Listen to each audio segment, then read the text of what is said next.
Good morning साथीहरू सबैजनालाई। अनि हामी चाहिँ रातभरि अब भैली खेलेर देउसुरी खेलेर आयो। खालि भैली मात्रै भन्नु हो, मलाई चाहिँ देउसुरी खेलेर आएको थियो सबैजना। अब लास्ट तिहार भनेर अनि मेरो छोरा र छोरी चाहिँ हेर न त्यहाँनिर राति नै उठेर किताब ओछ्यान के अरे सिरानीमा राखेर उर पढ्दैछ। पढेको होला निन्द्रामै हेर्नु ल म देखाउँछु।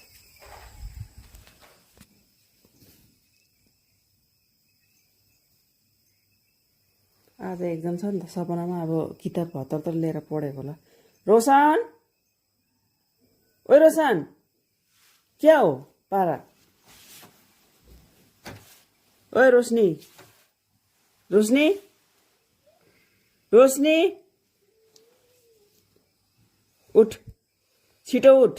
यसको चाहिँ किताब त्यहाँ हेर न, त्यहाँ राति देउसुरी खेल्ने टाइममा त पुरा बुरुक बुरुक बुरुक उफ्रिँदै थियो। अहिले क्या हो?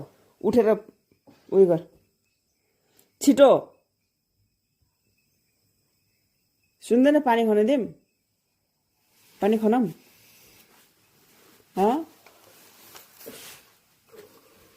पानी राति सुत छोराछोरी भन्दाखेरि नमानेको। अहिले हेर न, ओछ्यानमै नितिर टाउकोमा किताब राखेर त्यो सपनामा पढिराखेको होला। सपनामा पढ्दा हुने भए त के हुन्थ्यो छोराछोरी। उठ भनेको सुन्दैन? साँच्चै पानी खनाइदिन्छु नि म। एक्जाम छ होइन? अनि छिटो उयो गर फटाफट।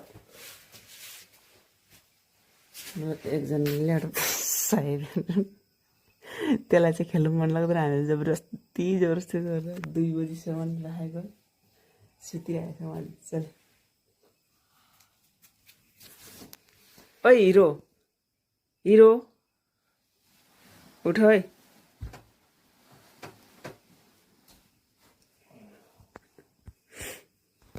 छिटो उठ। 3 सेकेन्डमा उठ्यो, मिनेटमा उठ्यो भने उठ्यो, उठ्यो भने पानी खनाइदिन्छु।